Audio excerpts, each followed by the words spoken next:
Jung just is relentless. I guess this is the nickname, the Korean Zombie. Yep. Greatest nickname ever? Might be right there. Right up there. Absolutely. I would like to find out the origin of the nickname because I think it's his ability to just absorb punishment and keep walking forward. It's been 1,281 days since Chang Sung Jung last stepped foot in the octagon. So allow us to refresh your memory of why they call him the Korean Zombie, beginning with his spectacular UFC debut against Leonard Garcia in a rematch of their fight of the year. He's got a twister. Oh! Final seconds of the round. He's got it! Hit it!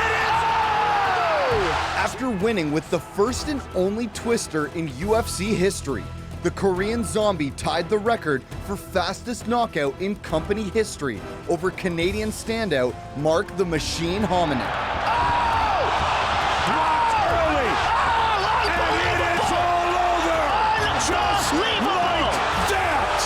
And as if that wasn't impressive enough, the Korean earned Fight of the Night and Submission of the Night bonuses for his Fight of the Year with the Diamond Dustin Poirier. This is the choke that Poirier has used. Korean Zombie just finished him with his own choke.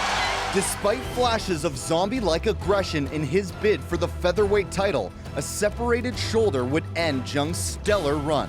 With injuries mounting, the Korean Zombie would return to his homeland to complete his military service. While the Zombie has been away, the Menace has been at play. He might have it. He might have it. He's got it. He's got it. It's all over!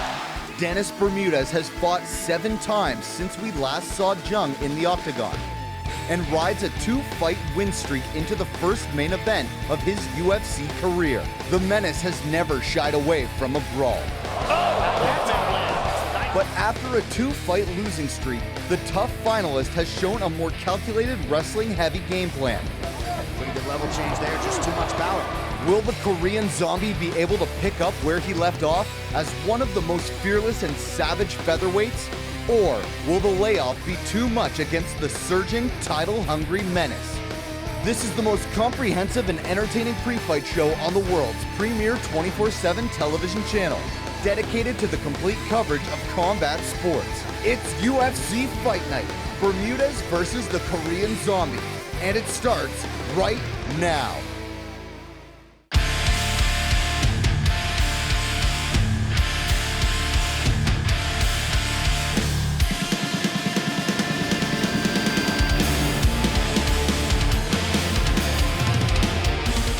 Hello and welcome to Fight News Now. I am John Pollock, joined as always by John Ramdeen and Robin Black. For the next hour, we are going to be chatting about the UFC's card coming up this Saturday night from the Toyota Center in Houston, Texas, as Dennis Bermudez will be taking on the returning Korean Zombie, Chan Sung Jung.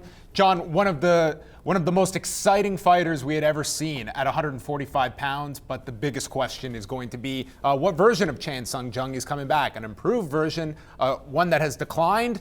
It's a major question going into this fight. I'm really expecting a new version, an elevated version of the Korean Zombie, because he's had so much time to think about his mixed martial arts journey. He's had a chance to see the landscape change, and he's had the luxury of working with the future, being Do Ho Choi, and of course he has that alliance with the guys at the MMA lab, so he's also working with the new technology. I think we're going to see a new version with elements of the old Korean Zombie, because it's just in him to move forward, looking to get into a fist fight. He doesn't care if he has to get his nose dirty. I really like this fight. Yeah, I agree with you. And when we look back 5, 6, 7 years ago, what we saw from the Korean Zombie was a lot more complex than we had given him credit for. You know, that win against Mark Hominick at the time, we chalked that up to sort of an anomaly. But actually, to take out Mark in any way is the highest accomplishment. Mark's one of the true greats ever to fight out of this country. But it actually was a beautiful direction change, a draw and counter direction change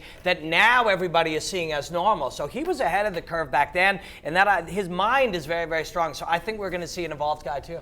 It's going down from the Toyota Center on Saturday night on the eve of the Super Bowl in the host city, headlined, as we mentioned, by Dennis Bermudez taking on the 29-year-old returning Chan Sung Jung in this fight. Chan Sung Jung will have a 6-inch reach advantage despite just being 1 inch taller than Bermudez, who is a very stocky featherweight. And we have seen he very much relies on his wrestling, but against Jeremy Stevens, someone that will also trade and strike. But having that background, in particular his single leg game, I think is something that he should exploit in this fight. He's just going to try his best to exhaust the Korean Zombie, make this a very, very physical fight. If you can get him up against the cage, pick him up, slam him down. If he gets back up, pick him up and slam him down again. Constantly use his tools, which we know he has that wrestling background, and his power to smother the Korean Zombie, because when he gets in his groove, he can land. We saw it there. We know that he can take punches, but he also slips a lot of punches. So I don't think Dennis Bermudez wants to play that game. Just eliminate the space and try to suffocate the Korean Zombie. Yeah, and there are certain sort of movements that we're seeing in fighting, and traditional, the double leg, the single leg, they don't work anymore. They don't work. Although sometimes they do work, and that's the thing. The Jose Aldo and that camp developed a game off of the single leg to penalize you for doing it. And everybody has developed that ability to move circularly away from the double leg, so therefore they don't work, right?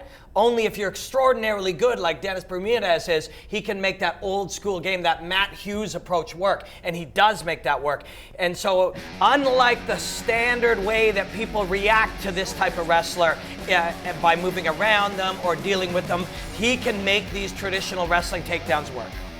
And there you see some of Dennis Bermudez's work, and this is someone that quietly put together a very impressive run of 5 consecutive victories until running into a pair of losses against two very tough individuals. Yes, and since that time, decisions over Tatsuya Kawajiri and Hani Jason. Featherweight, we always are talking about, John, as one of, if not the deepest divisions in the UFC.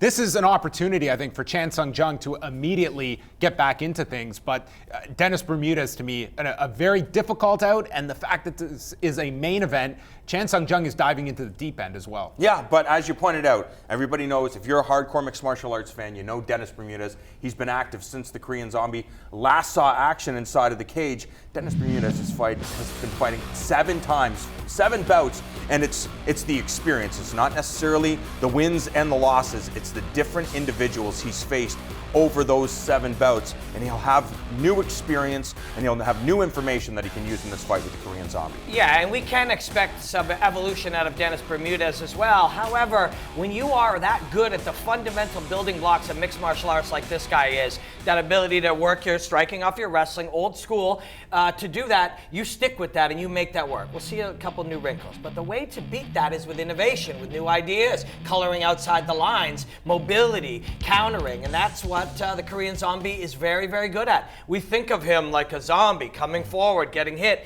but in fact, when you look at some of his striking, you do feel that overtone of pressure, but you also see movement. You see him, as you mentioned, slipping punches. You see him countering. And he's a very, very exciting fighter. What he can't do is move directly towards Dennis. You're right there, strike, back up, that'll work great. If he moves directly towards Dennis, a guy still capable of shooting a double or hooking up a single and taking you down, he'll walk himself right into that. We've been hearing for years about ring rust. Is this a real thing? I know it's an individual game, but for Dennis Bermudez, do you think that he will believe that because the Korean Zombie hasn't seen action in so long, it's not as if it's 8 months or a year, he's been out for quite a long time. How important is it in order to achieve success at the highest level that you're always doing it? For Dennis Bermudez, it's important, how he reacts to the truth, whatever he believes, how he reacts to the truth. But it's more important what Chan Sung Jung believes. Because if you believe in ring rust, you just made it real. And Dominic Cruz will tell you there's no such thing. And when he fights, he proves that there's no such thing. A lot of it is what you believe. So when we see the Korean Zombie step into this cage, I mean, this guy fought Jose Aldo. You know what I mean? He fought Jose Aldo through round after round after round until his shoulder was separated. Once your shoulder is separated, you get kicked in the arm. Trust me, that is one of the most painful things you can endure. But to go in there and be able to fight the greatest welterweight of his era, one of the greatest welterweights, or the greatest, featherweights of all time, that is something you can carry into the cage, and that may help shake off that ring rust. Robin, you'll always talk about just how fast of a game this is evolving. If you are Dennis Bermudez, are you relying on a lot of these past fights of Chan Sung Jung? Are you focused solely on your strengths, your weaknesses, and not taking a fight from 2013 and being able to transport that to present day. Yeah, I love that thinking. Great point, man. What do you do? Imagine you're Dennis Bermudez and his team, and you look at the Korean Zombie and say, oh, he has a tendency to check kicks this way. He throws left hands. In all those years, everything has changed. So good point. Relying on what Dennis does well and going out and making a Dennis Bermudez game, that's the key. But if we look at the fact that there are elements, can he take advantage of those truths in the past? For sure. There'll be some things that you see pop up again and again and again, but Dennis has to go out and fight a Dennis fight. The main card is going down Saturday night, 10 p.m. Eastern time, with 6 fights on the main card, headlined by featherweights Dennis Bermudez and Chan Sung Jung. Coming up, it's a strawweight showcase with 3 intriguing matchups as the rising stars of the 115-pound division jockey for a position to be the next in line to challenge the champion, Joanna Jędrzejczyk.